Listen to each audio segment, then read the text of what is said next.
Buonasera.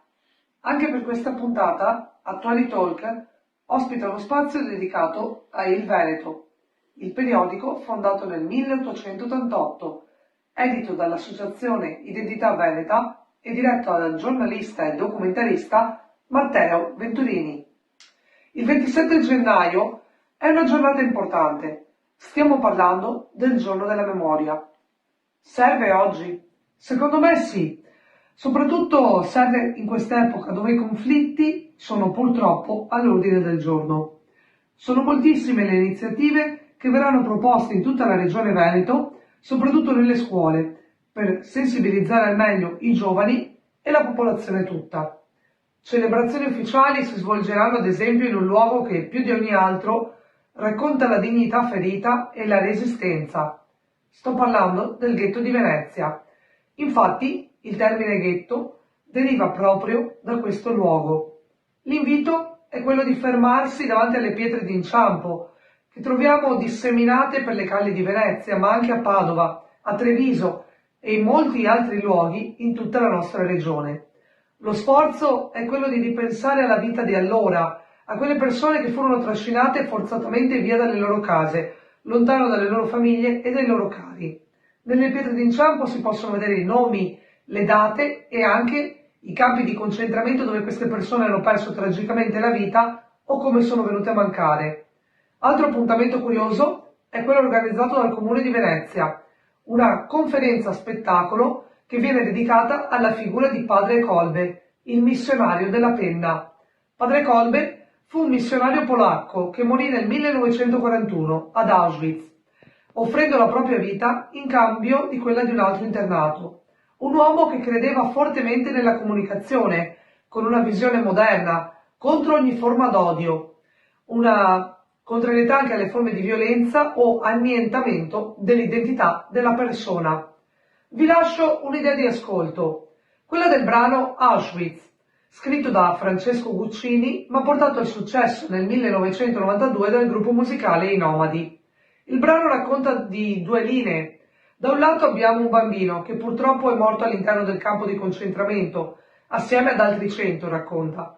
La seconda voce invece è quella dell'autore del brano, che si pone alcune domande, a cui vi sono le risposte cercate dal bambino, da ascoltare con le orecchie, ma soprattutto con il cuore.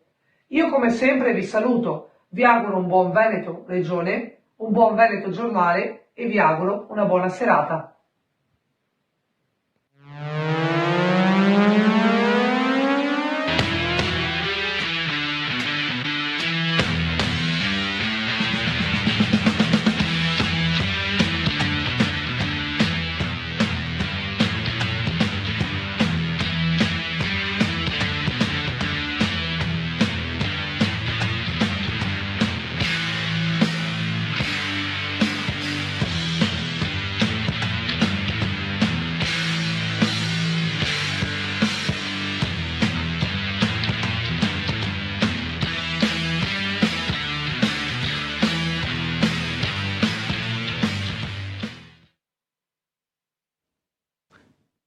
Buonasera e ben ritrovati ad Attuali Talk. Io sono Matteo Venturini e anche questa sera siamo in compagnia qui su Caffè TV24, canale raggiungibile attraverso l'85 per il Veneto orientale, l'88 per il Friuli Venezia Giulia, il 112 per la Lombardia e per tutto il resto dell'Italia 133, freccia su appena compare il simbolino a lato. Regione Veneto e Caffè TV24. Anche oggi siamo in compagnia dei nostri ospiti per parlare di un tema molto importante che fra un po' andrò a presentare, ma intanto presentiamo i nostri ospiti in studio partendo da Fabio Casetto. Ciao Matteo e ben ritrovati a tutti. Alessandro Biz, giornalista. Buonasera a tutti, ai telespettatori e a voi in studio. Luisa Rampazzo, socia della Federazione ANEI, Associazione Nazionale Ex Internati di Padova. Buonasera e grazie. E la nostra Giorgia Lucchetta. Buonasera, buonasera a tutti, grazie. Bene, oggi vista la giornata, il 27 gennaio, parleremo ovviamente della giornata della memoria, ma visto che appunto siamo vicini anche a un'altra data, che è quella del 10 di febbraio, faremo anche uno spunto, faremo degli spunti per la giornata del ricordo. Partiamo già allora con delle domande, visto che abbiamo qui in studio direttamente Alessandro Biz, che di solito normalmente si collega a distanza, partiamo direttamente con i nostri temi. Con Luisa non parleremo unicamente della commemorazione della Shoah, ma approfitteremo della sua presenza per parlare dei deportati militari e politici italiani nei campi nazisti. Mi hai parlato di una realtà unica in Italia e a Padova. Ci puoi dire di che cosa si tratta? Sì, volentieri. Allora, noi a Padova abbiamo la cosiddetta Cittadella della Memoria, che è una realtà che anche alcuni padovani non conoscono. Si trova a Terra Negra. E si compone del Tempio Nazionale dell'Internato Ignoto, Museo dell'Internamento e il Giardino dei Giusti del Mondo. Di norma i monumenti sono in centro città, mentre noi abbiamo questa realtà in zona periferica. E questo perché dopo l'8 settembre del 1943 nella zona di Terra Negra si trovavano dei soldati dell'esercito inglese braccati dai nazisti.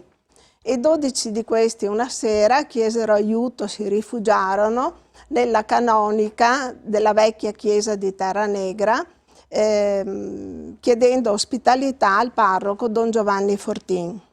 Don Giovanni Fortin riuscì a salvare loro la vita, a nasconderli, però qualcuno fece la spia.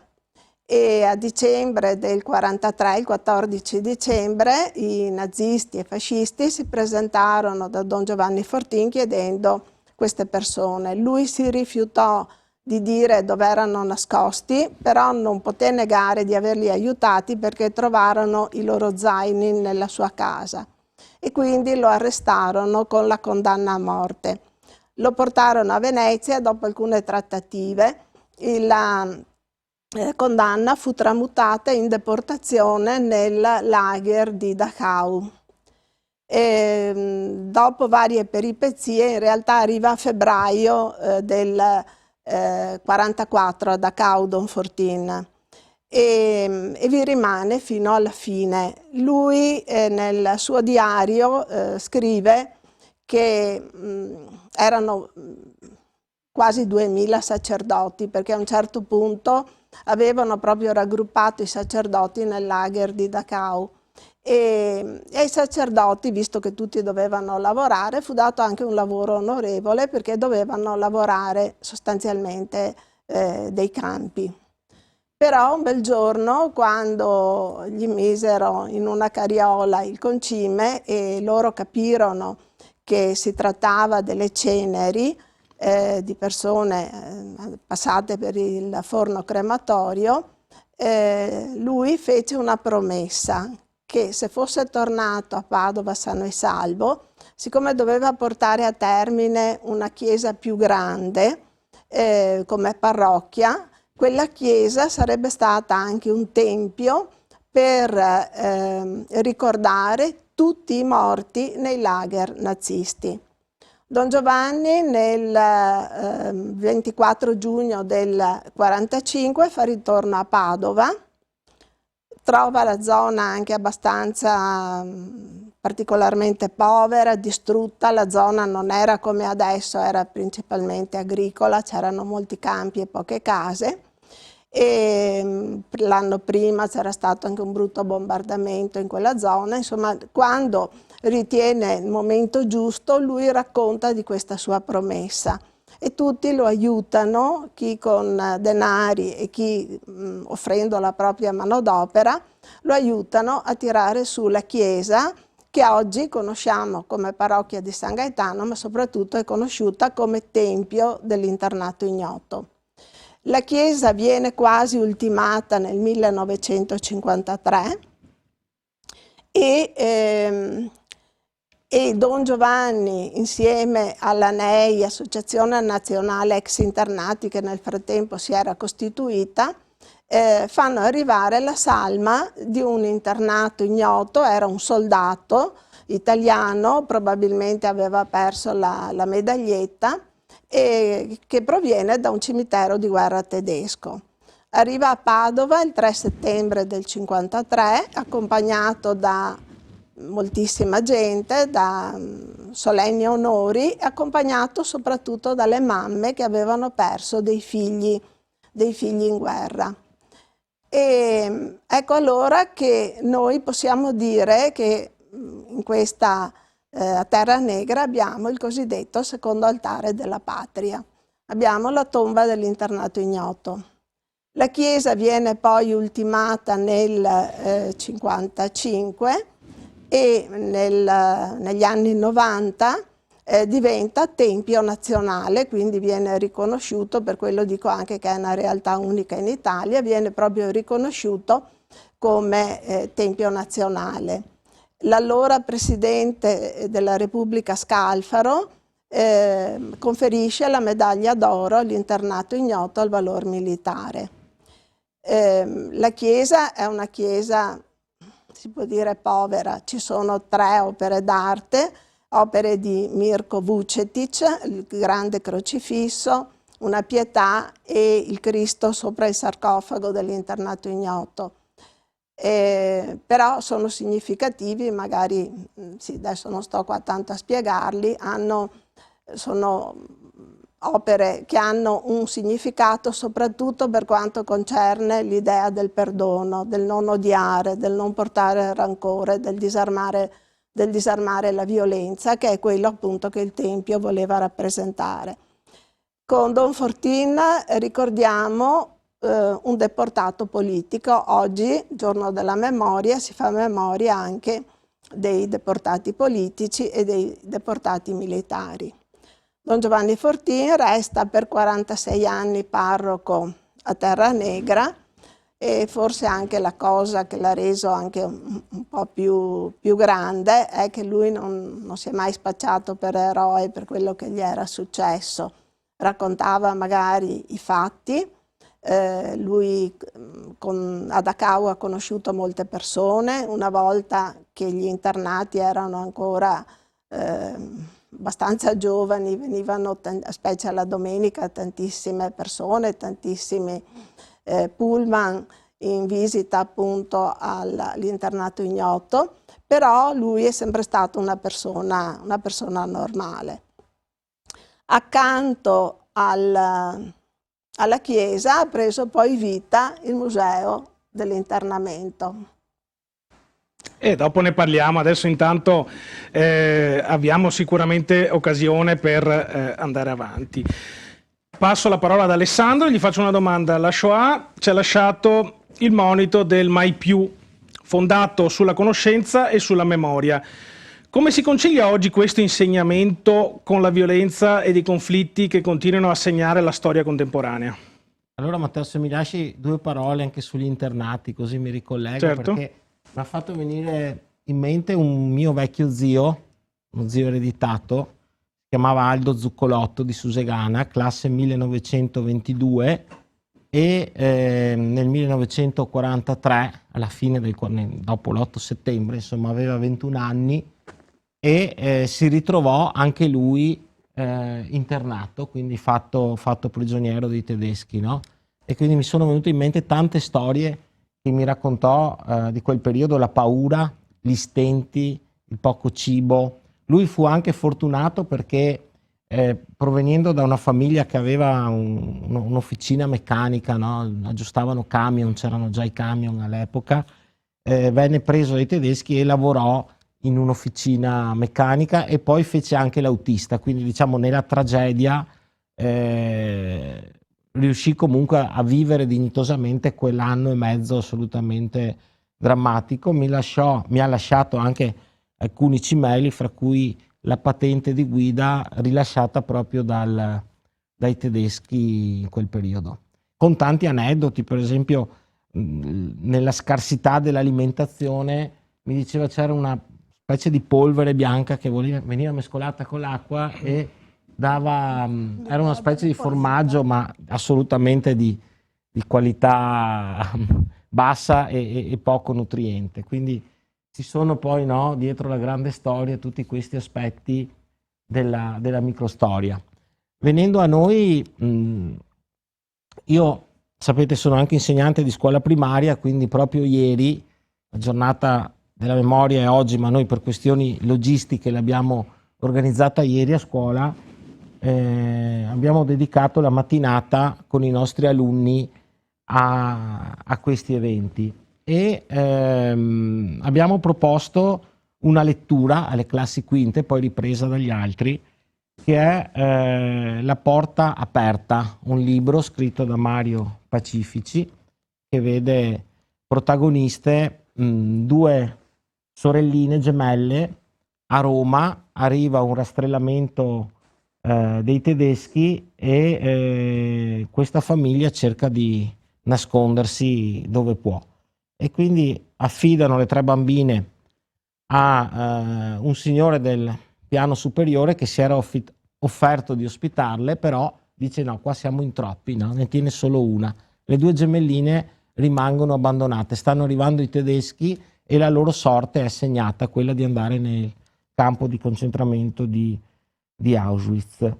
A un certo punto, da qui il titolo anche del libro, si apre una porta e un uomo dice entrate, racconteremo che siete mie figlie, no? Poi la moglie è preoccupata, poi c'erano altri figli, queste persone hanno rischiato la vita e queste bambine poi incominciano anche a preoccuparsi perché non sanno se questo è un salvatore o se sono finite in un tranello, perché si accorgono che quest'uomo è un personaggio abbastanza anche di spicco del partito fascista e quindi arrivano i tedeschi, sembrano poco convinti che siano sue figlie e portano via l'uomo a mattino presto. No? Fortunatamente lui rientrerà alla sera e passato poi il rastrellamento questa famiglia poté ricomporsi, ma fu veramente una delle poche famiglie che si salvò in quel quartiere di Roma, perché poi le altre veramente sparirono, andarono nei campi di concentramento. Poi quest'uomo venne cercato da queste bimbe una volta cresciute e divenne poi anche giusto fra le nazioni, quindi una storia diciamo a lieto fine che fa capire anche come chi diciamo si trovava nella parte sbagliata, diciamolo, no? Politicamente in quel momento della storia, però ha saputo aprire il suo cuore, aprire la porta di casa, ma aprire il suo cuore. Questo è un insegnamento che abbiamo voluto dare a scuola.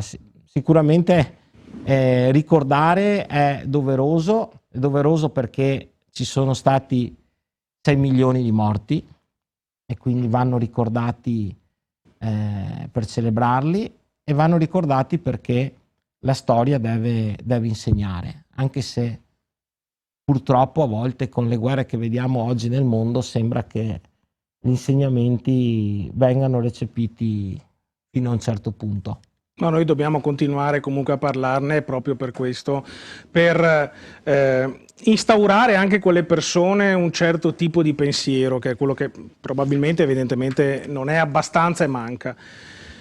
Giorgia, siamo in un'epoca in cui gli ultimi testimoni diretti ci stanno lasciando. Come possiamo trasformare la memoria da un dovere istituzionale a una scelta attiva delle nuove generazioni affinché non diventi solo una data sul calendario? Quale tipo di sapere dobbiamo trasmettere oggi, così anche ci ricolleghiamo a quello che abbiamo appena detto? Esatto, infatti volevo intanto prendermi un secondo solo per ringraziare Luisa e Alessandro per i contributi che ci avete portato, perché ci avete raccontato qualcosa di vicino a noi, ma ad esempio che io non conoscevo bene quello che Luisa raccontava e mi sto imparando tanto, ecco. E mi ricollego anche a quanto diceva poi Alessandro, alla testimonianza legata al racconto dello zio, per portare un po' e rispondere un po' alla tua domanda, Matteo, ovvero che secondo me ci stiamo avvicinando a un momento storico un po' particolare, delicato, perché vedremo insomma un passaggio dalla memoria viva delle parole, dei racconti, delle esperienze di chi ha vissuto purtroppo la tragedia dell'Olocausto in prima persona a una storia invece raccontata nei libri. È inevitabile insomma che l'esperienza diretta sia una testimonianza che ci lascia e ci trasmette, ci restituisce una consapevolezza e insomma un insegnamento ben più forte di quello che possiamo apprendere leggendo nei libri. Quindi sicuramente una prima riflessione che ho fatto è, ascoltandovi, anche quello di ricordare il privilegio che abbiamo avuto in questi anni di poter appunto ascoltare e vedere i testimoni, ascoltarne i racconti, un privilegio che le generazioni dopo la nostra, insomma, probabilmente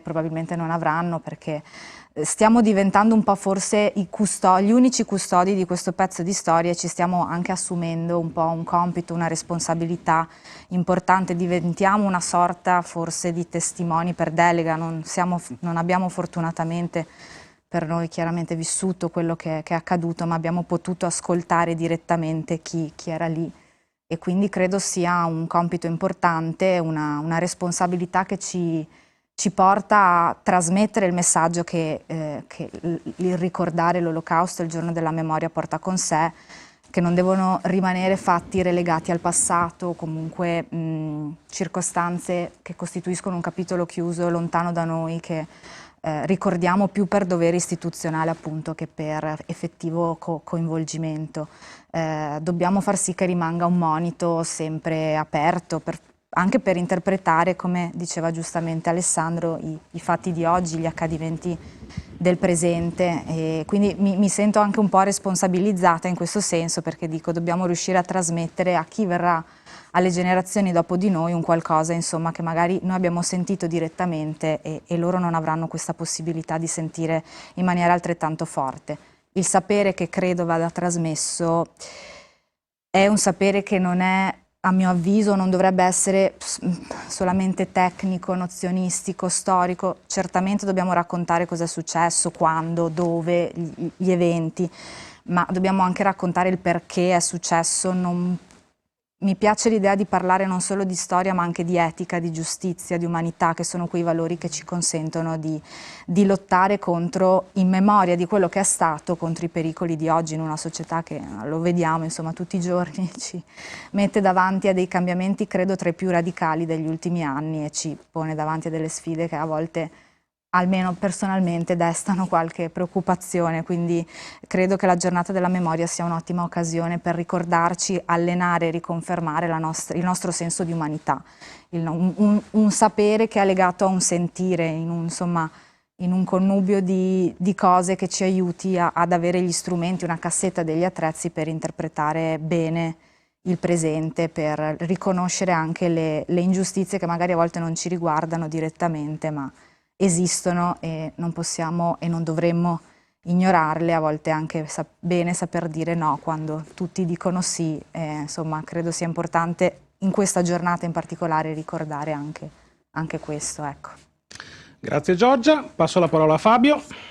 Allora sì, parto dagli esempi, dalle esperienze che hanno raccontato Luisa e Alessandro, proprio perché per focalizzare e rafforzare il fatto che è importante il ricordo, perché le narrazioni che sono uscite prima sono fondamentali, servono assolutamente a noi tutti, non dico noi per esempio, a tutta la collettività, per non dimenticare. A proposito di dimenticare, oggi Liliana Segre ha detto che bisogna ricordare non solo le vittime della Shoah, ma tutte le tragedie che avvengono, perché ricordare le tragedie servono poi come monito per evitare che si creino, che si verifichino nuovamente. Ha parlato di Gaza, ha parlato di Iran, ha parlato di tutte, insomma, altre situazioni che stanno avvenendo in giro per il mondo e che purtroppo un indomani ci toccherà in qualche maniera ricordare. È importante un altro passo, bisogna fare anche un progresso culturale, perché è vero, come dicevi tu Matteo prima, anagraficamente parlando, siamo arrivati a un livello, a un momento storico in cui le persone che hanno vissuto in prima persona questi fatti sono rimaste pochissime, e probabilmente alcuni neanche hanno la forza di ricordare o di parlare, o comunque di testimoniare. E dopo tant'anni fondamentalmente, sostanzialmente di pace, ci stiamo ritrovando, ci sono dei segnali in giro per il mondo che probabilmente serve, appunto, giornate come queste servono, sono importantissimi, importantissime e bisogna continuare a insistere sul ricordo, sulla memoria, sulla cultura, sulla storia, proprio per evitare fanatismi, per evitare odio, per evitare che i social network siano un veicolo di odio, ma dobbiamo tornare appunto a livelli basilari, no? Evitare gli odi, tutto quello che è l'odio, tutto quello che è il fanatismo, come dicevo prima, che poi portano i fatti che hanno narrato prima. Insomma, pensavo anche, tra l'altro vivo molto vicino al Tempio dell'Internato Ignoto, e, insomma, sono anche fortunato appunto di aver potuto andare comunque a commemorare ogni anno la giornata e anche a visitare il museo, perché credo che sia fondamentale che tutti noi, sono contento che sia anche diventato Tempio Nazionale, tra l'altro, che tutti noi insomma dobbiamo passare per questi luoghi per non dimenticare. Torniamo da Luisa. Ci puoi parlare del Museo dell'Internato Ignoto? Sì, allora dicevo che Don Giovanni Fortin, una volta terminata la chiesa, ha cominciato insieme alla NEI a dare vita al museo mettendo innanzitutto i propri oggetti. Ci sono 2 vetrine dove c'è la sua giacca, la sua stola, c'è la sua casacca a righe, il triangolino rosso che era simbolo appunto del prigioniero politico, e lui ha messo la famosa scatolina che nel diario appunto scriveva: il tedesco buono mi procurava le particole così potevo portare la comunione ai malati. Una scatolina fatta con del ferro proprio lì probabilmente al momento. E dopo nel corso degli anni sono arrivati tanti reperti, abbiamo avuto la possibilità di avere delle donazioni, di recuperare tante informazioni anche sui, vedo che stanno mostrando appunto la carta dove sono indicate le località nelle quali c'era almeno un campo di concentramento, ed erano moltissime, sparse praticamente per mezza Europa. Il museo oggi rappresenta veramente una bella realtà. Io sono una dei volontari in quanto iscritta alla NEI e faccio da guida da quasi 20 anni al Museo Tempio e Giardino dei Giusti. Sono figlia di un ex internato militare e quindi la cosa mi ha, diciamo, attirata ancora di più di poter fare questo servizio. Nel museo abbiamo il vagone che è stato donato dalle Ferrovie dello Stato, è dell'epoca, è un carro bestiame praticamente, eccolo qua, si vede l'interno, è dell'epoca delle deportazioni, però dico sempre anche qui ragazzi, per vostra consolazione, questo non è stato usato per la deportazione di internati. Non è coibentato, quindi noi dobbiamo immaginare questi viaggi di queste persone, i viaggi che potevano durare da 4 giorni se si andava da Bolzano a Mauthausen, quindi si trattava solo di passare al di là delle Alpi, oppure durava anche 15 giorni se si andava verso il nord d'Europa. Noi, pur avendo reperti che si riferiscono, diciamo, a varie situazioni dell'internamento, qui vogliamo ricordare in maniera particolare gli internati militari italiani. E dopo noi dobbiamo fare sempre riferimento a questo 8 settembre del 1943. In realtà l'armistizio fu firmato il 3 settembre a Cassibile in Sicilia e non fu reclamizzato, non fu annunciato ai generali, agli alti ufficiali di vari reparti dell'esercito italiano che fino al giorno prima erano alleati con i tedeschi, e vennero a sapere i nazisti prima degli italiani di questo armistizio che fu proclamato, annunciato soltanto l'8 settembre. Cosa succede in quei 5 giorni? In quei 5 giorni l'esercito nazista riceve l'ordine di disarmare arrestare e portare via tutti i soldati italiani. In questa maniera incominciano i soldati italiani erano dislocati in Italia, però erano dislocati anche lungo la costa dalmata, si arrivava anche fino giù alla Grecia e nella prima parte della Francia. Ha incominciato questo rastrellamento di soldati, questi io mi immagino che neanche capivano perché venivano arrestati da quelli che il giorno prima erano considerati anche degli alleati. E il tutto perché dopo la firma dell'armistizio Hitler ha ritenuto che l'Italia fosse considerata come traditrice.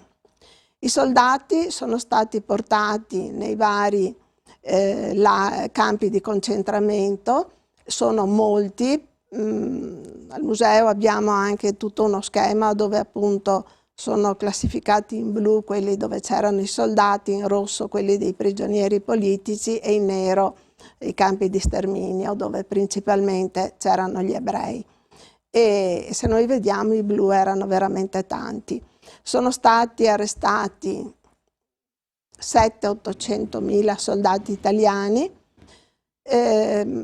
e a questi fu subito richiesto di aderire alla Wehrmacht. Praticamente gli fu messo in mano un documento, sostanzialmente si diceva: vuoi tu essere libero, vieni a combattere con noi, vieni a combattere nella Wehrmacht, oppure Mussolini ha ricostituito la Repubblica Sociale Italiana, ritorni in Italia e combatti con Mussolini.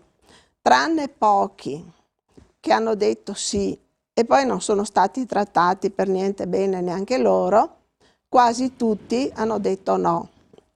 Hanno detto no perché? Allora, questa è una cosa anche ai giovani bisogna spiegare. All'epoca il servizio militare era obbligatorio e quando i militari iniziavano il loro servizio prestavano giuramento. Quindi il no era anche un fatto di coscienza, di non essere spergiuri, ma soprattutto volevano anche che questa guerra finisse, non volevano più combattere e non volevano soprattutto combattere con i tedeschi e quindi contro i fratelli italiani. Il no ha fatto sì che fossero appunto destinati all'internamento come forma, una prima forma di annientamento della persona umana l'hanno avuta subito nel vagone, perché dai racconti di tantissimi testimoni che anch'io ho avuto la fortuna nel corso degli anni di sentire direttamente, i primi 2 giorni i vagoni non sono stati aperti, il vagone ha un solo portellone che si apre dall'esterno e quindi hanno dovuto fare i loro bisogni in un angolo del vagone e questo è stato proprio subito il primo modo per trattarli veramente male. Poi quando loro hanno praticamente detto no, gli hanno tolto il nome, non sei più Giovanni, Mario, Antonio, sei un numero, e al collo gli hanno messo questa medaglia con il numero e questo numero l'hanno dovuto imparare in tedesco velocemente perché ogni mattina venivano chiamati all'appello e chi non rispondeva all'appello rischiava la morte. Il 20 settembre del 1943 Hitler, avendo particolarmente un accanimento contro gli italiani, li fa chiamare IMI, internati militari italiani. Allora, questa dicitura non era contemplata nella Convenzione di Ginevra che prevedeva le regole per il trattamento umanitario dei prigionieri di guerra. Ed essere IMI voleva dire quasi essere inesistenti, per cui le entità come la Croce Rossa che potevano portare degli aiuti ai prigionieri di guerra non potevano portare gli aiuti ai militari italiani. Ricordo mio papà che diceva che lui non capiva, non sapeva questa cosa, no? Che lui diceva: io vedevo la Croce Rossa che arrivava, nella baracca a fianco c'erano i francesi e loro potevano avere gli aiuti e noi italiani no. sono stati destinati al lavoro. La Germania aveva quasi tutti gli uomini in guerra, quindi hanno utilizzato queste persone soprattutto per i lavori pesanti, sia nella costruzione magari delle sistemazione delle ferrovie, delle strade, scavare fosse o lavorare nelle fabbriche dell'industria bellica tedesca. Lavoravano mediamente 10 ore, 12 al giorno. Il menù era, l'abbiamo sentito raccontare un po' da tutti, il menù era l'orzo alla mattina, la cosiddetta sboba, questa minestra di acqua e verdura a mezzogiorno, e la sera ancora sboba e una fetta di pane. Ecco perché ragazzi, perché questi insomma erano giovani, di 80 kg, i fortunati che sono tornati a casa pesavano 40 kg poi. E hanno lavorato duro, hanno sofferto la fame, il freddo, i pidocchi, hanno dovuto poi fare i conti anche con questi, e anche il tifo petachiale è stata una delle principali cause di morte. Nei lager ne sono morti 40-50.000, molti sappiamo che sono morti al rientro perché poi tanti sono finiti in qualche sanatorio. E diciamo che è stata una cosa veramente dura, atroce, e la cosa poi, se vogliamo anche un pochino brutta, è che non hanno avuto nessun riconoscimento perché erano considerati anche le famiglie, no? Loro dovevano scrivere, potevano scrivere con qualche cartolina postale a casa, ovviamente scrivendo sto bene, perché se no non riuscivano a far capire ai parenti di casa che erano ancora vivi, perché la lettera sarebbe stata buttata via se avessero detto che stavano male. E quindi si era creato anche questa mentalità che qua si pensava che lì stessero bene e qua le persone erano in guerra ancora, e invece dopo, quando sono tornati, dentro il museo abbiamo dei reperti molto belli. Cito Radio Caterina, che l'ho vista anche prima girare nel filmato. Radio Caterina era una ricevente costruita da un ingegnere del lager di Sandbostel. Eccola qua. Lui ha trovato una valvola del filo di rame, è riuscito a farsi quella cuffietta, e alla sera ascoltava Radio Londra, le notizie salienti le trascriveva su un foglietto, e le comunicazioni erano ovviamente vietate, però lui in questa maniera di nascosto, ecco lì il foglietto, riusciva a dare le notizie dal mondo agli altri compagni di baracca. In una baracca potevano esserci anche un centinaio di persone. E l'hanno chiamata Caterina perché se parlavano della radio, Caterina poteva essere l'amorosa alla sorella. E Caterina ha avuto un ruolo importante sul finire della guerra, perché molti che avevano ormai creduto di morire, di lasciarsi andare, da Caterina hanno saputo che la guerra stava per finire, hanno avuto la forza di riprendersi. Abbiamo le gavette erano personali, ognuno aveva la sua, però avrebbero dovuto mangiare dalla ciotola come i cani. Chi ha avuto un cucchiaio l'ha anche donato al museo, perché il cucchiaio ha rappresentato la possibilità di poter mangiare come mangia una persona, insomma dignitosamente. Io di solito, qua se comincio non finisco più, di solito concludo sempre la visita al museo di fronte a una bandiera. Ho conosciuto la persona che l'aveva donata e aveva detto, Sisto Santin di Belluno, lui aveva detto: l'ho fatta bella per donarla al museo, però mentre era nel lager di Mittelbau-Dora, quello con le gallerie sotterranee dove veniva costruito il V2, l'arma più potente che avevano all'epoca,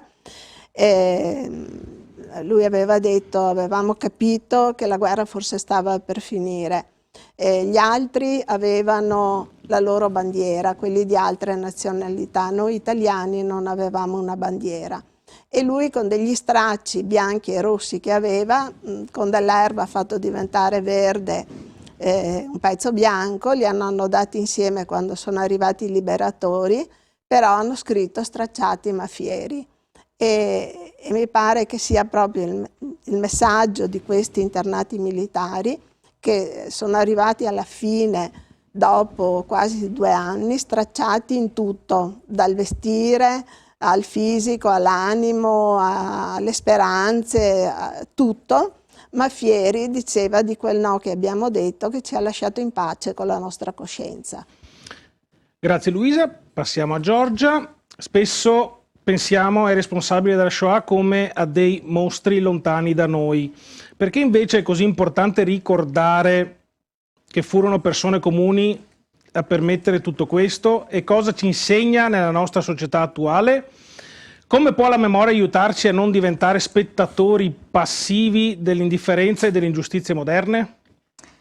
Sì, per rispondere un po' a questa domanda adesso citerò un'opera che viene ampiamente menzionata quando parliamo, e giustamente direi anche, quando parliamo di Olocausto e di quello che è accaduto e del male che è stato possibile.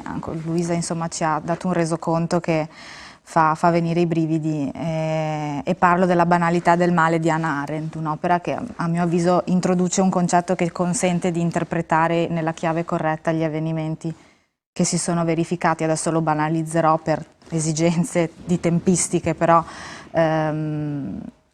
il concetto è questo, ovvero che la Shoah, l'Olocausto, non è stato unicamente il frutto del progetto di un fanatico, un progetto individuale di un fanatico e del suo entourage, dei gerarchi che lo seguirono nei suoi progetti, è stato anche un po' il frutto del comportamento, dell'indifferenza, del silenzio delle persone normali, delle persone comuni che hanno smesso di farsi delle domande, hanno deciso di seguire degli ordini senza chiedersi se fossero poi così giusti o se non ci fosse forse qualcosa sul quale valesse la pena ragionare. E, quindi ecco, è un concetto secondo me fondamentale perché ci fa capire che appunto tutto questo è stato possibile perché c'erano stazioni che funzionavano, con capotreni che gestivano le partenze, che vedevano questi convogli venire stipati con persone inermi, c'erano segretari, impiegati pubblici che stilavano liste che poi sono servite a costruire il sistema, c'erano vicini di casa che vedevano deportare delle famiglie intere e forse si giravano dall'altra parte o forse anche solo per timore non si ponevano delle domande. Non lo dico come giudizio perché quelle persone potremmo essere noi e spesso e volentieri purtroppo siamo noi anche, perché lo siamo tutte le volte in cui non ci informiamo correttamente sui fatti, in cui ci giriamo dall'altra parte davanti a un'ingiustizia che riguarda qualcun altro e non noi, lo siamo tutte le volte in cui siamo indifferenti rispetto a quello che succede in un altro paese, in un'altra società, in un altro contesto e quindi poi pensiamo è distante, non ci toccherà mai, e invece secondo me è un boomerang che prima o poi ci torna indietro e ci colpisce tutti e ho voluto e voglio fare questo ragionamento perché secondo me è un po' il frutto anche di un rischio a cui ci esponiamo tutti i giorni, ovvero secondo me diamo un po' per scontate le istituzioni democratiche, i diritti civili che ci consentono di vivere come viviamo oggi. Noi siamo un po' figli dell'Europa post-bellica che ha investito su una società fatta di diritti civili, libertà individuali, tutela delle minoranze e quindi siamo, almeno io parlo per me, la mia esperienza individuale, ho 30 anni, ho fatto esperienza unicamente di questo tipo di società, a volte faccio persino fatica a concepire cosa è accaduto in passato, cosa sta succedendo oggi in altri paesi del mondo dove ragazzi della mia età non hanno le libertà che ho io, non possono fare la vita che faccio io e a volte fatico a comprendere nella sua concretezza cosa questo implichi nella vita individuale delle persone. Diamo per scontato che le libertà, i diritti, la democrazia in cui viviamo siano verità acquisite e incontrovertibili, che non possono essere messe in discussione, invece vanno difese tutti i giorni anche nel nostro quotidiano, nel nostro piccolo, nel riconoscere le ingiustizie che ci accadono attorno, nel riconoscere certe situazioni che meritano attenzione. E mi viene in mente tra l'altro, per tornare anche un po' al tema dell'Olocausto, un libro che ho letto insomma di recente, si chiama Ognuno muore solo di Hans Fallada, e racconta chiamiamola resistenza di una coppia di coniugi tedeschi che, sacrificando anche la propria sicurezza personale e la propria vita, perché poi furono condannati a morte, da una storia vera, si prestarono per aiutare delle persone, degli ebrei che avevano bisogno di aiuto, e opponendosi quindi al sistema. È una parte di storia che secondo me viene raccontata poco, perché giustamente si dà priorità agli accadimenti e agli episodi drammatici che l'Olocausto ci ha messo sotto gli occhi, ma che secondo me vale la pena ricordare come esempio di quanto sia importante continuare comunque nel proprio piccolo a lottare per tenere vivi i nostri valori, le nostre verità e la nostra società, perché ogni volta che noi, ecco, anche Liliana Segre parla sempre di indifferenza, che è stato quello che ha consentito forse il perpetrarsi del male in maniera così capillare. E quando ci giriamo dall'altra parte pensando di tenere distante il male, in realtà stiamo corrompendo dall'interno la struttura, il sistema in cui viviamo e i diritti che ci consentono di vivere una vita che purtroppo in certi posti del mondo anche oggi non è più possibile. Quindi ci tenevo, ecco, a fare questa riflessione con voi. Grazie Giorgia. Prima di passare la parola a Fabio, però forse Luisa voleva aggiungere una cosa. Molto vero tutto quello che ha detto, perché c'è il filmato che è fatto dagli americani quando hanno liberato il campo di Dachau, che appunto la domanda che ci si fa, ma tutti quelli che vivevano lì intorno, possibile che non capissero? E gli americani sono andati a prendere le persone che abitavano lì vicino, uomini, donne, un po' di tutte le età, li hanno portati dentro e ci sono le immagini che scoppiano a piangere, proprio disperati, quando vedono quello che gli americani hanno trovato. Fabio?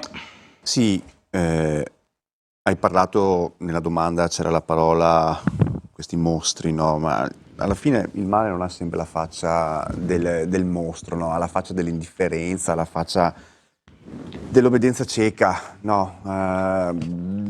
È attualissimo, insomma, in giro per il mondo, nelle democrazie occidentali, anche dei segnali che giungono preoccupanti, a mio avviso, e proprio per questo che secondo me è fondamentale non ignorare, insomma, questi messaggi e pensare sempre, come si diceva prima, come chi mi ha preceduto, ecco, l'esempio del museo è esemplare, quindi ricordare quello che è successo e captare i segnali che ci sono in giro per il mondo, perché non possiamo permetterci oggi che certi fatti che purtroppo abbiamo studiato nei libri di scuola o che abbiamo visto, che la memoria, diciamo, delle persone che ancora riescono a tramandarle possano essere vani. Bisogna continuare, insisto, come ho detto prima Matteo, bisogna continuare, anche come hai detto tu, tra l'altro nello stacco di prima, che non possiamo mai e poi mai permetterci di non parlarne di quello che è avvenuto.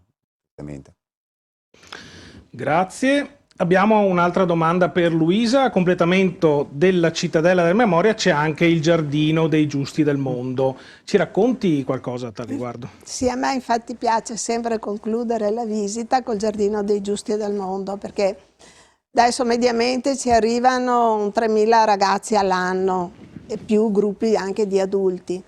E insomma anche questi poveri ragazzi che vedono anche le brutalità della guerra, per quanto cerchiamo anche di raccontarle in una maniera e anche magari inserire qualcosa di positivo che può essere successo tra un fatto e l'altro, perché nel male ad esempio si attiva tutta una catena di solidarietà che è una cosa incredibile. Dal vagone venivano buttati giù i bigliettini con gli indirizzi dei prigionieri, loro scrivevano: mamma, sono stato fatto prigioniero e non so dove mi portano. E lungo le strade ferrate c'erano sempre ragazzi e ragazze che raccoglievano questi bigliettini, li mettevano in ordine, col passamano li facevano arrivare a destinazione. Questa è una cosa che è stata bella veramente, di solidarietà grande. E a me piace concludere col Giardino dei Giusti del Mondo, perché lì vediamo il bene. Allora uno va anche via un attimino più contento, se vogliamo. Dal 2008 il Comune di Padova ha dato vita al Giardino dei Giusti del Mondo, rifacendosi all'istituzione di Yad Vashem a Gerusalemme, dove viene piantato un albero in memoria di una persona non ebrea che abbia salvato degli ebrei e che non abbia raccontato lui stesso di cosa ha fatto, ma che sia stato raccontato o dai salvati o dai testimoni. Il Giardino dei Giusti di Padova non si rifà soltanto alla Shoah, ma si rifà anche agli altri 3 grandi genocidi del secolo scorso: il genocidio degli armeni nel 1915 e negli anni 90 il genocidio in Ruanda dell'etnia Tutsi e nella ex Jugoslavia dei musulmani bosniaci.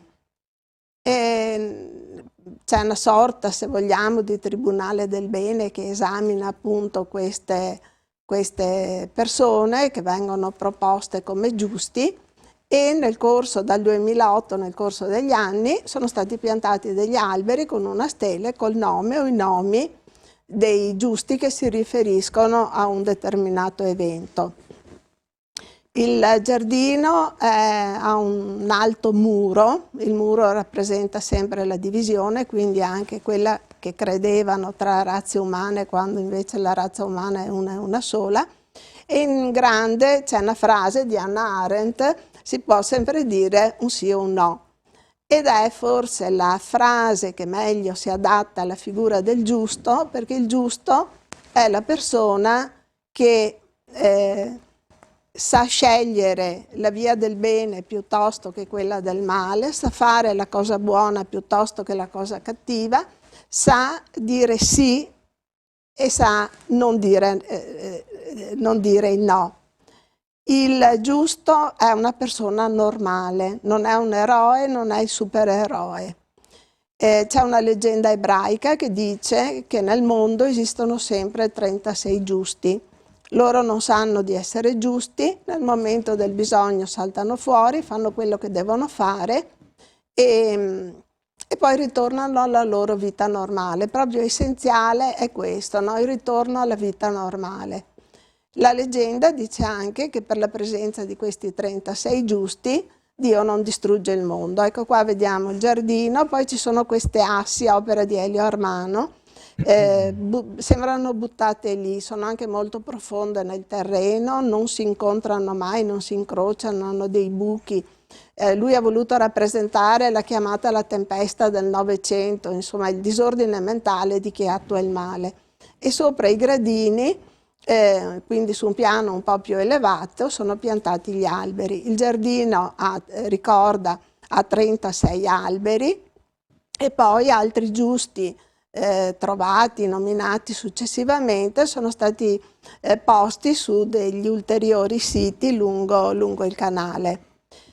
Qua ci sono delle figure bellissime, c'è la storia di ognuno anche nel sito del Giardino dei Giusti, noi troviamo delle persone che veramente ci lasciano a bocca aperta.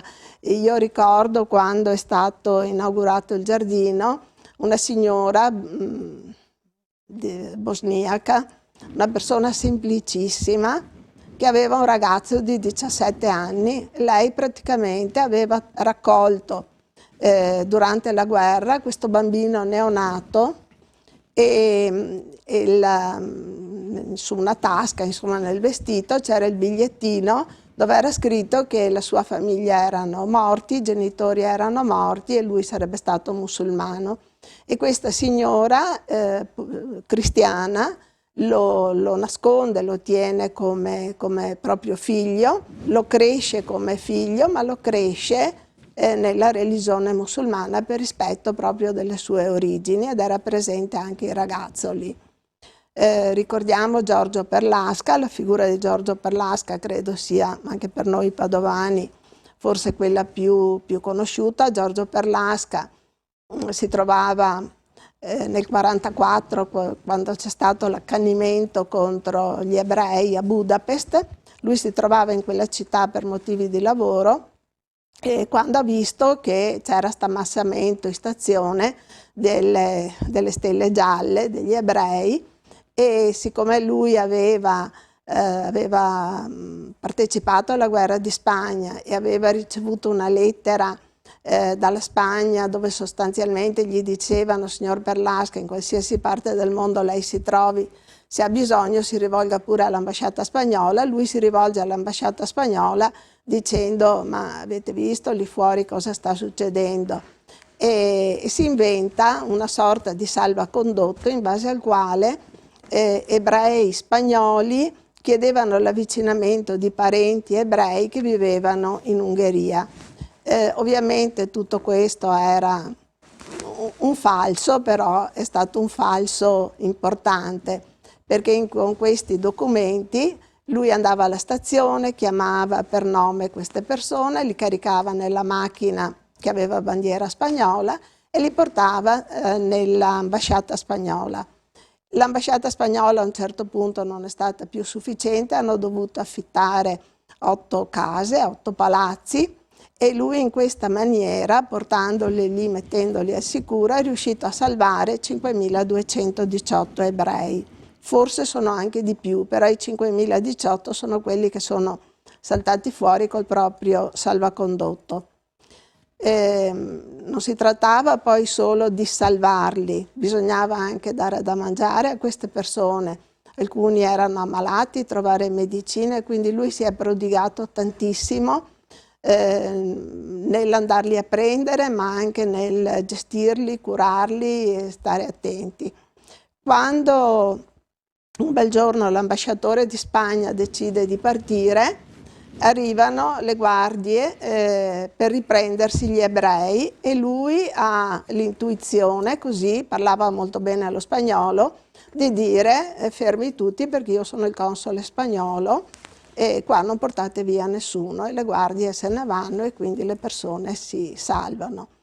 Giorgio Perlasca ha scritto un suo diario quando è tornato e non ha raccontato niente a nessuno, né alla moglie né al figlio, né a nessuno.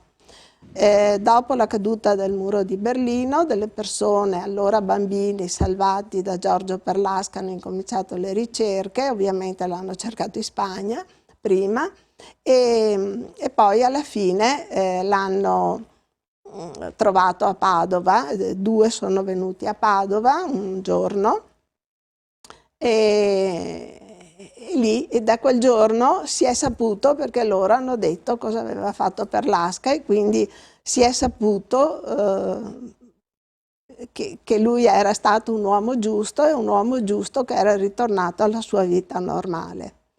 Ha avuto poi anche onorificenze, è stato riconosciuto da tanti, ha avuto modo di incontrare molti dei suoi sopravvissuti, dei suoi salvati. Possiamo ricordare Carlo Angela, il nonno di Alberto Angela, papà di Piero. Piero Angela era presente al momento che hanno piantato l'albero. Il nonno era un medico psichiatra a Torino, e lui aveva ricoverato delle famiglie di ebrei. Un bel giorno, quando i fascisti nazisti sono passati per l'ospedale per vedere se c'erano ebrei ricoverati, lui ha detto: prego, venite pure, ha fatto fare il giro dell'ospedale. Arrivati alle ultime 2 stanze dove c'erano dentro queste persone, lui ha detto: qua io ho ricoverato persone che sono pericolose, vedete voi se volete entrare, entrate a vostro rischio e pericolo. E questi hanno detto: andiamo oltre. Se si aprivano quella porta noi non avremmo visto né quark né super quark. e di storie così da Lenti Brunelli, una ragazza che va a servizio per potersi pagare il corredo di una famiglia e non sapeva fossero ebrei. Il papà va in Ungheria e muore, la mamma resta sola con i 3 bambini e dopo un po' muore anche lei. E questa ragazza si tiene i 3 bambini, riesce a tenerli nascosti finché non riesce a caricarli su una nave che li porta in Israele. Poi lei si sposa, per assurdo non ha avuto figli, ma dopo anni i 3 bambini cresciuti la invitano a Gerusalemme perché si pianta l'albero a Yad Vashem. E qua mi fermo perché sennò non finisco più. Luisa, approfitto della tua presenza per farti una domanda, vista la tua esperienza indiretta e diretta. Puoi regalarci un tuo pensiero di positività? Allora, il mio pensiero di positività è che queste cose vanno spiegate. Uno dei motti che c'è nel sacello è ricordare, imparare a non odiare. Noi dobbiamo ricordare queste persone perché è giusto, hanno sacrificato. Se pensiamo che i nostri soldati con il loro no, senz'altro hanno contribuito a far finire prima la guerra. Fino a 10 anni fa era più facile parlare di questi argomenti perché eravamo in pace. Oggi è più difficile perché prima potevamo dire, vedete, la guerra è una cosa brutta che non si deve fare, anche se in una guerra c'è un vincitore, in realtà nessuno vince perché ci sono perdite umane da entrambe le parti. E imparare, il discorso che era venuto fuori anche prima, che imparare i fatti del passato servirebbero a evitare degli errori per il futuro. Bene, grazie. E allora diamo la parola alla regia per qualche minuto di pubblicità. Non cambiate canale, restate con noi.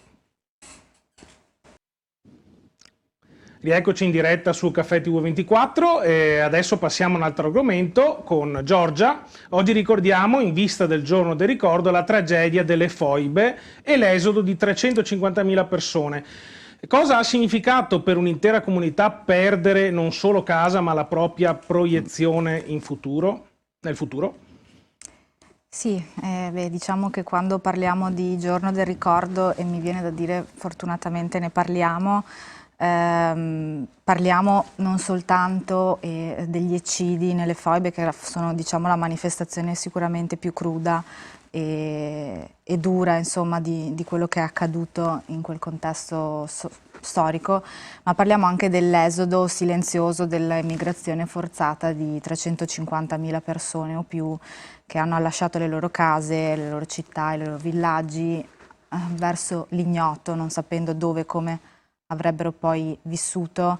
E adesso io non voglio entrare nel merito degli accadimenti, anche perché mi rimetto all'esperienza e alla conoscenza di Alessandro, che sicuramente è più preparato di me da questo punto di vista, però volevo soffermarmi qualche secondo sul fattore umano, perché credo che queste giornate servano a ricordare soprattutto anche questo, a ricordare gli esuli che sono partiti, appunto, hanno lasciato tutta la loro vita sacrificando non solo la stabilità del presente, della loro storia, delle loro radici, ma anche una progettualità futura, andando verso, appunto, una vita che non sapevano come avrebbe potuto continuare, cosa avrebbero trovato, portandosi con sé. E c'è una canzone di Simone Cristicchi che ne parla del magazzino 18 a Trieste, un luogo importantissimo, un deposito dove sono state lasciati tutti gli oggetti, gli utensili, le masserizie, diciamo, che gli esuli hanno portato con sé. Qualcuno ha portato con sé addirittura le chiavi di casa, è una cosa che mi ha colpito moltissimo, perché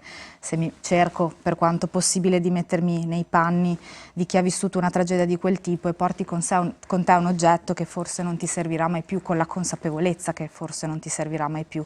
E credo che quegli oggetti, più ancora di tutti i racconti che possiamo fare oggi, raccontano sicuramente la sofferenza che sta dietro questo evento storico di cui finalmente si parla, ma raccontano anche e ci portano la testimonianza del fatto che quegli esuli erano persone normali, persone come noi, con una loro vita, le loro passioni, il loro lavoro, i loro hobby, tutto questo sacrificato, diciamo, in nome di una lotta di confine, di una politica nazionalista, insomma, di cui poi a pagarne il prezzo è sempre la gente comune. E quindi mi piaceva ricordare anche questi piccoli dettagli di vita quotidiana, proprio perché la storia credo sia fatta anche di persone e quindi credo sia importante ricordare cosa hanno vissuto, ricordare queste persone che sono anche rimaste invisibili per molto tempo, in questo oblio che è un po' calato su questa vicenda. E che sono stati un po' esuli in patria, stranieri in casa propria, quindi hanno vissuto uno sradicamento che faccio fatica a immaginare, che credo non abbia risarcimento di alcun tipo. Però per portare, e tornando al messaggio di positività di prima, mi aggancio per così uno spunto che mi è venuto in mente adesso raccontandovi insomma i miei pensieri. A me ha colpito positivamente quando ho scoperto che Gorizia e Nova Gorica sono state elette insieme capitale europea per la cultura del 2025, quindi vedere che un luogo dove c'è stata tensione, conflitto, è diventata invece un territorio di progettualità futura, di unione, anche di condivisione di intenti, mi è piaciuto molto, quindi lo porto sperando che insomma possa portare un po' di positività anche in tutte queste riflessioni che sono importanti, ma sono anche pesanti per tutti noi, insomma. Guarda, hai detto una cosa giustissima riguardo gli esuli. Molti sono invisibili o sono rimasti e lo rimarranno per sempre. Adesso è una cosa molto personale mia, ma mio padre, originario da Pola, nato a Pola, è uno di questi. Nessuno ne ha mai parlato, eccetera, forse perché non ce n'era, diciamo, volontà, però come lui tanti altri, ecco, non si sa la storia, non si conosce, e forse è giusto anche che, se c'è la possibilità, farla conoscere. Alessandro, per decenni la tragedia delle foibe e dell'esodo giuliano-dalmata è rimasta ai margini della memoria pubblica italiana. Per commemorare le vittime nel 2004 il Parlamento italiano ha istituito la giornata del ricordo, ma oggi, a quasi 20 anni dalla sua istituzione, stiamo facendo abbastanza per garantire giustizia e verità su questa tragedia? Allora, prendo spunto da due cose che ha detto Giorgia. Ha parlato di chiavi di casa e ha parlato di una canzone, bellissima canzone tra l'altro di Cristicchi, che racconta veramente con parole semplici ma cariche di umanità la vera storia. Le chiavi di casa, perché mi immagino oggi, no? Io conosco alcuni esuli istriani che hanno 87-88 anni, parlavo proprio anche ai miei bambini di scuola che hanno 8 anni, e questi signori sono partiti, hanno lasciato le loro case quando avevano la loro età, e oggi molti di loro sono ancora qui fra noi, vivi e vegeti, e mi immagino che tornino, o quando tornano in Istria arrivano fuori dalla loro casa, no? Magari hanno conservato quelle chiavi che però non aprono più la porta della loro casa, perché dentro quella casa ci sono delle persone che hanno portato via la loro abitazione, la loro storia, quello che avevano costruito i loro genitori e i loro nonni. Quindi è quasi incredibile pensare quella nebbia di silenzio che si è calata su questi fatti per necessità, per opportunismo, perché così si doveva fare. È una riflessione, no? E parlando di canzoni, mi raccontava Gianluca Versace, nostro collega di un emittente nazionale che ha sede anche qui vicino. Lui è di origini, i genitori sono di origini calabresi, ma lui è nato a Monfalcone. E quando era ragazzino frequentava la casa di suo zio. E lo zio era amico di un cantante nato a Pola nel 1933, che ha avuto però molta fortuna. Sergio Endrigo? Sergio Endrigo. Bravissimo. L'avrei detto io, mi hai anticipato. Ha raccolto Versace, diciamo, una confidenza, se vogliamo, all'epoca di Sergio Endrigo, no? È una canzone che si intitola Io che ho amato solo te. Questa canzone, se l'ascoltiamo, ci viene da pensare che sia dedicata a una donna. Sicuramente si può pensare che sia dedicata a una donna, ma Endrigo, proprio l'autore, l'interprete della canzone, raccontò che l'oggetto del suo amore era la sua terra, cioè l'Istria. Quindi questo è un qualcosa che ho piacere di raccontare questa sera, insomma, raccogliendo anche da Versace, con cui abbiamo portato anche nelle scuole abbiamo organizzato più volte la giornata del ricordo. Approfitto anche per dire che come Associazione Il Piave il 25 febbraio, quindi 2 settimane dopo rispetto al giorno del ricordo, però per questioni logistiche, verrà organizzata al mattino nelle scuole medie, ma aperta al pubblico, un evento, diciamo, dove saremo presenti per ricordare gli eventi, diciamo, dell'esodo istriano. Fabio? Sì, concordo con un toto con quello che mi ha detto Alessandro, e chi mi ha preceduto, anche Giorgio, perché comunque la tragedia delle foibe non può essere dimenticata. Frequento da 40 anni l'Istria, conosco diverse famiglie sia istriane che hanno scelto di rimanere sotto diciamo, la dittatura di Tina, e persone che invece hanno deciso, assieme alle altre più di 350.000, 350 è una stima, insomma, hanno lasciato tutto, hanno lasciato le loro terre, le loro case, tutti i loro averi, e si sono trasferite in Italia, in varie città. C'è in Sardegna, c'è anche una comunità molto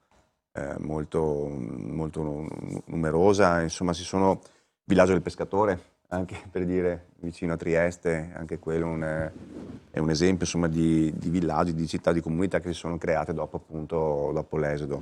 Però, come sono sovente ricordare, io credo che il ricordo vada comunque esteso, perché quelle terre lì purtroppo l'Italia, diciamo, non siamo anche noi, non ci sono giustificazioni perché Tito è stato un criminale, ma indifendibile tutto quello che è successo in quell'anno e mezzo, 2, è assolutamente, penso, una delle pagine di storia più buie, insomma, che siamo ancora qui a ricordare. E bene che il governo, appunto, 22 anni fa l'abbia istituita come giornata, ma è bene, come più di qualcuno anche oggi, scusate, anche l'anno scorso, quando c'è stata la celebrazione, più di qualcuno ha ricordiamo anche che quelle terre lì sono state a sua volta teatro di crimini durati per più di qualche anno, con l'occupazione italiana che dal 1918 al 1943 comunque ha fatto più di 6.000 vittime, ha cancellato scuole, ha sostituito la lingua, i cognomi. Ho dei racconti di famiglie, insomma, con cui sono ancora in contatto lì in Istria, che mi hanno raccontato cos'è stato improvvisamente per queste persone che fino al giorno prima erano austriaci, perché insomma nel 1918, fino al 1918 lì era Austria, tranne Gorizia che è caduta ad agosto del 1916, ma insomma nel 18 tutta l'Istria è passata all'Italia,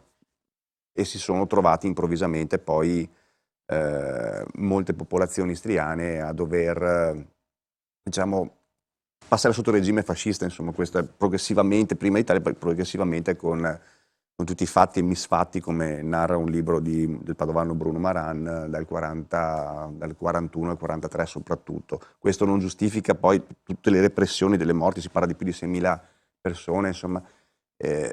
Ciò non giustifica assolutamente, come dicevo poc'anzi, e lo ribadisco, lo voglio ribadire sempre in tutti i luoghi in cui se ne parla, non giustifica, però è bene ricordare che non ci sono morti di serie A, non ci sono morti di serie B, non ci sono morti pre-guerra, dopo-guerra, ci sono morti che sono stati uccisi semplicemente perché si trovavano nel posto sbagliato, nel momento sbagliato, e perché la storia purtroppo ci ha insegnato che le dittature, qualunque esse siano, sono atroci, e dobbiamo saper, come dicevo nell'intervento di prima, anche saper leggere dei segnali per il futuro.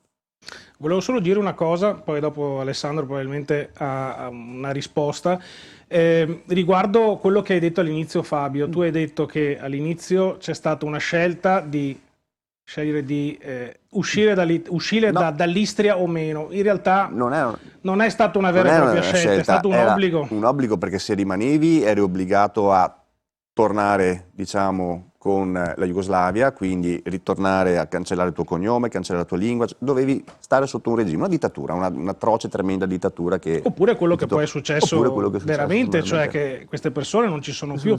Alessandro. Sì, esatto, difatti spero che poi Alessandro corregga. Sì, è vero, è verissimo, purtroppo quei territori hanno subito quella che magari eufemisticamente può essere chiamata come un'italianizzazione forzata. Però va anche detto che noi abbiamo combattuto la Prima Guerra Mondiale con la finalità di completare l'unità d'Italia e completare l'unità d'Italia anche con l'Istria, perché quei territori sono stati storicamente per secoli e secoli territori veneti.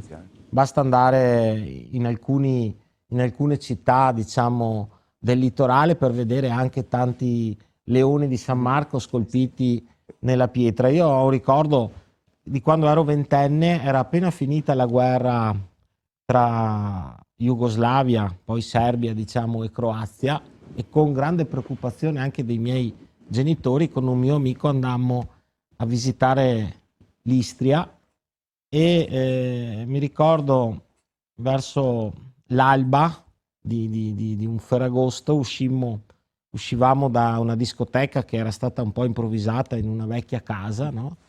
E sul porticciolo sentivamo parlare dialetto veneto. Erano pescatori che uscivano con le barche ed erano pescatori istriani. E quindi già fino a pochi anni fa era usuale ancora sentire parlare la nostra lingua. 20 anni fa si sentiva parlare. Alessandro, ti faccio un'altra domanda. Joseph Broz Tito fu insignito nel 1969 dal Presidente della Repubblica Giuseppe Saragat della massima onorificenza italiana Cavaliere di Gran Croce decorata di Gran Cordone all'Ordine del Merito della Repubblica Italiana. Negli ultimi anni sono state avanzate proposte parlamentari per revocare questo titolo, alla luce ovviamente delle responsabilità storiche legate alle foibe e all'esodo giuliano-dalmata. Alla luce di tutto questo, è condivisibile oggi togliere a Tito questo titolo, questa onorificenza? Ma insomma, io vedo che in molti comuni italiani ci sono delle delibere del Consiglio Comunale per togliere la cittadinanza onoraria a Benito Mussolini, che fu capo del governo italiano per un ventennio. E quindi, voglio dire, a maggior ragione credo che assolutamente debba essere tolta questa onorificenza che non ha nessun senso di esistere. Noi, come il giornale che dirigo, il Piave, da anni e anni, in occasione del giorno del ricordo, avanziamo questo e fortunatamente il governo attuale ha preso in considerazione anche questa ipotesi, che poi pare che tecnicamente sia un po' difficile da percorrere, perché togliere le onorificenze solitamente vengono tolte a persone vive, non a persone decedute, quindi c'è un po' questo inghippo. Sicuramente l'aver dimenticato questa tragedia è una pagina vergognosa che noi stiamo cercando di rimuovere, e un capitolo ignobile di questa pagina vergognosa è sicuramente questa onorificenza che non ha assolutamente alcun senso di esistere.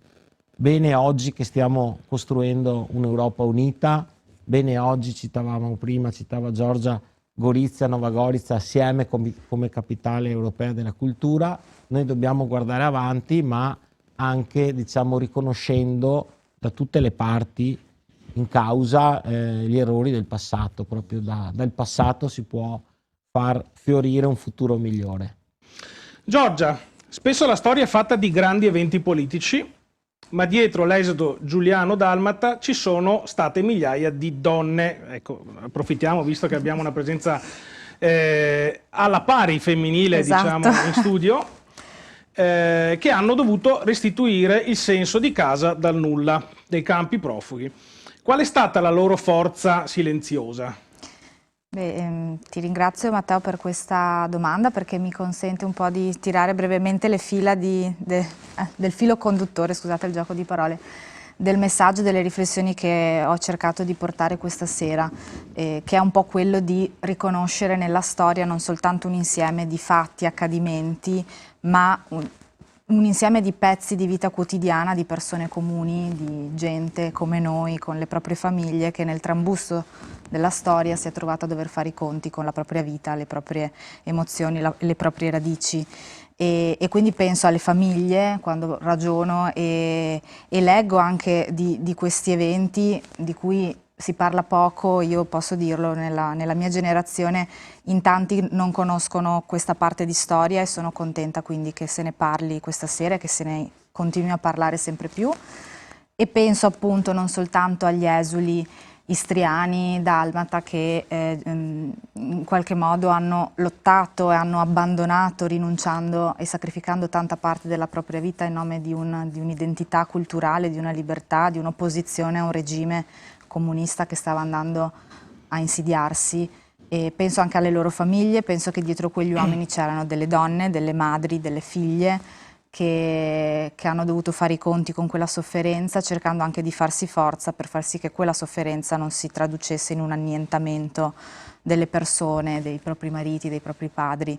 E ho letto delle testimonianze di alcune donne che nella vita, nei campi profughi in cui gli esuli finirono, cercarono di portare avanti delle tradizioni familiari, continuarono a parlare il loro dialetto, a cucinare dove possibile le ricette della famiglia, a raccontare degli aneddoti che riguardavano magari qualche antenato, comunque qualche familiare, e credo che sia stata quella un po' la forza, il cercare di ricordare anche nella sofferenza, in una condizione di ostilità, perché poi di certo non hanno ricevuto un'accoglienza, non da tutti perlomeno, facile, anche in quella situazione di difficoltà, continuare a ricordare a se stesse, ai propri figli, ai propri padri, ai propri mariti, chi erano e da dove venivano.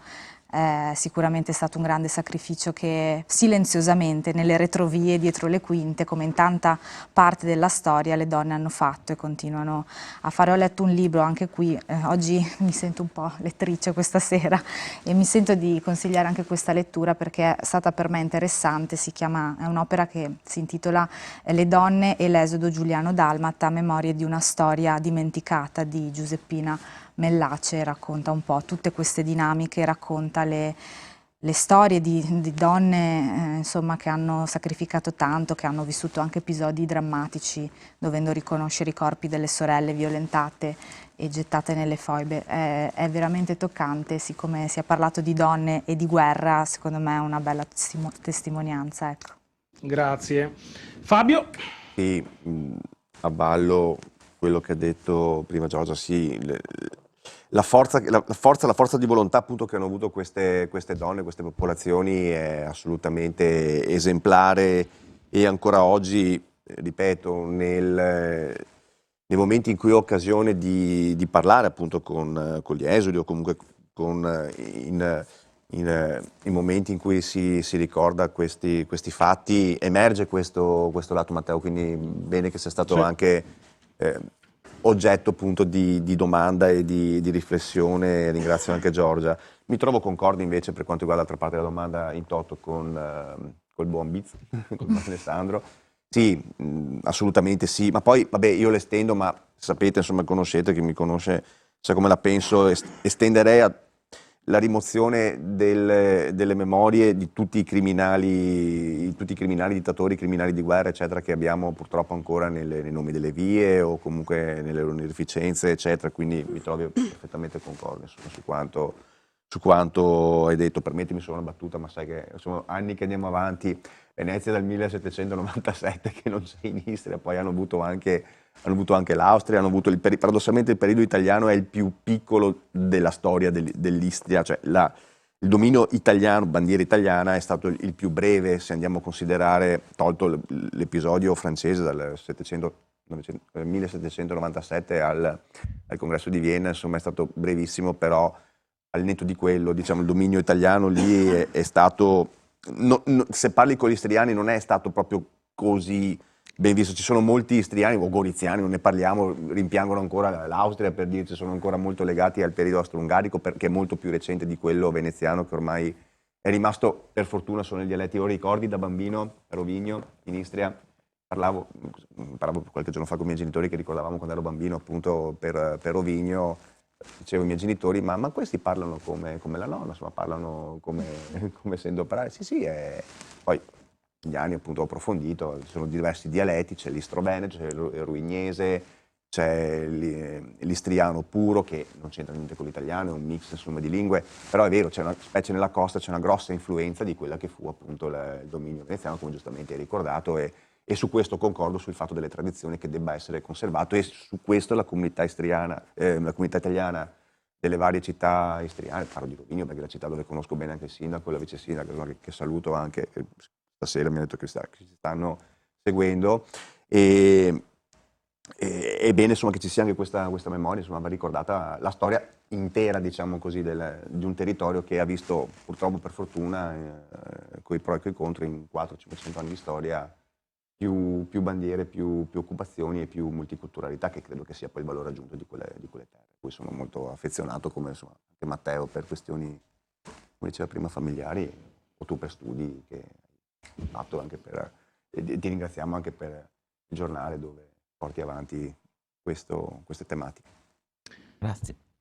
Abbiamo un'ultima domanda in chiusura per Alessandro. Che cosa ci insegnano oggi le foibe sul confine sottile tra guerra, vendetta e pulizia etnica? In che modo questa memoria dovrebbe parlare anche alle nuove generazioni? Così ci ricolleghiamo a quello che abbiamo detto prima anche per l'altro argomento. Dovrebbe parlare nel segno dell'Europa. Comunque oggi, se noi pensiamo, facendo delle riflessioni, no? A volte magari dialogo anche con i miei figli, no? Che sono una generazione più giovani, e loro dicono: ma perché l'Europa non è ancora unita, non è un unico Stato, no? Faccio una riflessione di geopolitica, adesso vado fuori un po' anche dal contesto, no?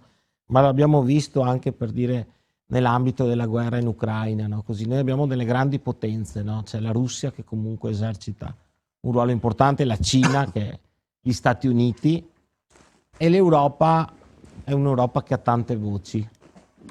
E quindi a volte i più giovani dicono: ma perché l'Europa non si unisce in un unico Stato? Alla fine sarebbe anche tecnicamente semplice, no? Quando hai la politica estera e l'esercito, hai uno Stato di fatto, no? Però se facciamo contemporaneamente una riflessione, diciamo, solamente 80 anni fa, quando, come dicevo prima, le persone più anziane erano già qui, dov'era l'Europa? Era un'Europa che si dilaniava, che si lacerava, che produceva morti e guerre. Quindi oggi abbiamo fatto degli importanti passi avanti, e magari fra 30, 40, 50, 80 anni ne avremo fatti molti di più. Quindi credo che il futuro vada in questa direzione. Bene, allora grazie ai nostri ospiti perché questa sera sono intervenuti. Passiamo ai saluti finali. Fabio Casetto. Grazie Matteo, grazie a tutti e un saluto anche agli ospiti. Alessandro Bizza. Grazie dell'invito, è sempre un piacere essere qui, e un saluto a tutti. Luisa Rampazzo. Grazie di questo invito, e ci tengo anche a ricordare che dall'anno scorso, il 20 settembre, ricorre la giornata degli IMI, quindi spero che il 20 settembre prossimo se ne possa riparlare. Grazie e saluti a tutti. E Giorgia Lucchetta. Grazie a tutti, è stato un piacere essere qui, buona serata. Ecco. Io vi aspetto alla prossima puntata, che è fissata per il 10 febbraio, sempre alle ore 21. Ringrazio i nostri telespettatori che come sempre ci seguono e vi auguro una buona notte e arrivederci.